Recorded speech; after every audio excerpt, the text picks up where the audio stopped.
श्री स्वामी समर्थ. नमस्कार मैत्रिणींनो, स्वागत आहे तुमचं आजच्या माझ्या व्हिडिओमध्ये. तर गणपतीसाठी किती ब्लाऊजची ऑर्डर आलेली आहे ते मी आज तुम्हाला दाखवणार आहे. हे एक 30 छातीचं ब्लाऊज आहे. तर त्यांना पुढचा गळा डीप पाहिजे होता, पाठीमागचा 3.5 आणि बोटनेक ब्लाऊज आहे. त्यांना लॉंग स्लीव्स विथ पफ पाहिजे होते, पण ब्लाऊज पीसमध्ये ते बसत नव्हतं, म्हणून मी त्यांना दुसरं सेपरेट नेट आणून द्यायला सांगितलं आणि खालची बॉर्डर लावलेली आहे ते ब्लाऊजमधल्या कापडाची लावलेली आहे. बॅकने खूपच सुंदर झालेला आहे. याच्यामध्ये मी सिल्वर कलरचे एकूण 12 बटन लावलेले आहेत. खूप सुंदर ब्लाऊज झालेला आहे. त्यानंतर त्यांचंच अजून एक ब्लाऊज आहे. तर हे त्यांना उद्या हरतालिका पूजनसाठी पाहिजे आहे. हे शिवून झालेलं आहे, फक्त फिटिंग राहिलेलं आहे. तर ह्याच्या बाह्या थोड्या वेगळ्या आहेत. हा बोटनेक नाही आहे, हा ब्लाऊज साधाच आहे, प्रिन्सेस कट आहे आणि बाहीला अशा प्रकारे प्लिट्स पाडलेले आहेत शोल्डरच्या बाजूला आणि पूर्ण बाही खालून लूज आहे. आतमध्ये एक छोटी रेग्युलर बाही लावलेली आहे. त्याला या पद्धतीने लेस लावायची आहे. त्यांनी 1 मीटर लेस आणली होती, पण ती एका बाजूला पूर्ण 1 मीटर लेस लागली, दुसऱ्या बाजूला कमी पडत आहे, म्हणून मी त्यांना अजून लेस आणून द्यायला सांगितले. त्यामुळे हा ब्लाऊज राहिलेला आहे. सध्या ही साडी खूप ट्रेंडिंगमध्ये आहे. त्यानंतर हा एक ब्लाऊज आहे. हा पण त्यांना गणपतीसाठी पाहिजे आहे. हा गणपतीच्या आदल्या दिवशी म्हणजे मंगळवारी मला उद्या द्यायचा आहे. आणि हा एक ब्लाऊज आहे, हा सुद्धा त्यांना उद्याच द्यायचा आहे. हे 2 वेगवेगळ्या कस्टमरचे ब्लाऊज आहेत.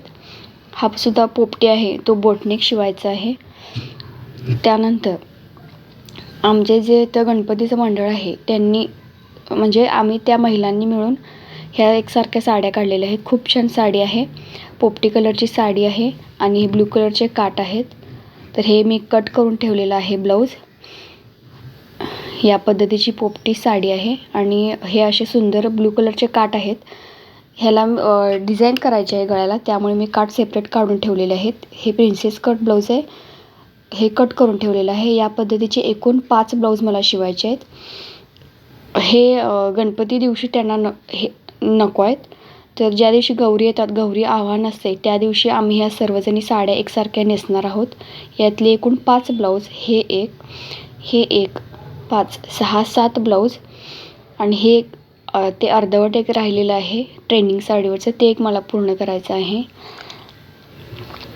घरातील कामं आवरून हे सगळं मला आवरायचं आहे, कारण सण म्हणलं की महिलांना घरात जरा जास्तच कामं असतात. ही ब्लाऊज आहे एवढी आणि ही पोपटी कलरची जी ब्लाऊज आहेत त्यामध्ये 2 साधी आहेत आणि 3 डिझाईनची आहेत. त्यानंतर मिशोवरून मी एक ऑनलाईन कापड मागवलं होतं. हे 5 मीटर आहे. 200 रुपयाला मला 5 मीटर मिळालेलं आहे, म्हणजे 40 रुपये मीटर पडलं. खूप छान आहे. कॉटन नाही आहे, टेरिकॉट आहे, पण मऊ आहे. माझ्या मुलगीला, जावेच्या मुलगीला आणि मला ड्रेस होईल यासाठी मी मागवलं होतं. पण अचानक झाले काय की आमचा नगरपालिकेचा जो बचत गट आहे, तर नगरपालिकेने बचत गटाअंतर्गत महिला ज्या वस्तू तयार करतात त्यांचं एक स्टॉल ठेवलेला आहे.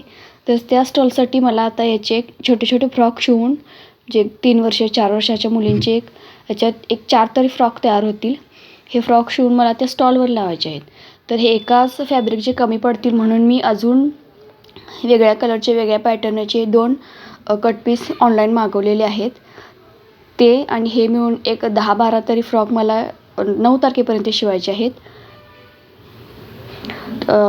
तो स्टॉल 9 तारखेला आहे. त्याच पद्धतीने पाककला स्पर्धाही त्यामध्ये आहेत. त्या पाककला स्पर्धेमध्ये सुद्धा मी भाग घेतला आहे आणि ह्याचे एक 10-12 फ्रॉक आणि ते 7-8 ब्लाऊज, एवढं मला सगळं या गणपतीच्या कालावधीमध्ये पूर्ण करायचं आहे. तर हे ब्लाऊज वेगवेगळ्या पॅटर्नचे आहेत. कोणाचं बोटनेक आहे, कोणाचं साधं आहे. तर ते कशा पद्धतीने पूर्ण केलं त्याचे वेळोवेळी मी मिनी व्लॉग बनवून व्हिडिओ चॅनलवरती टाकत जाईन, ते सुद्धा तुम्ही पहा. आणि त्याच पद्धतीने हे फ्रॉक कोणत्या कापडाचे कसे शिवलेले आहेत हे सुद्धा मी त्यावरती टाकत जाईन, ते सुद्धा तुम्ही नक्की पहा. आणि चॅनलला नवीन असाल तर सबस्क्राईब करा. व्हिडिओ शेवटपर्यंत पाहिल्याबद्दल धन्यवाद.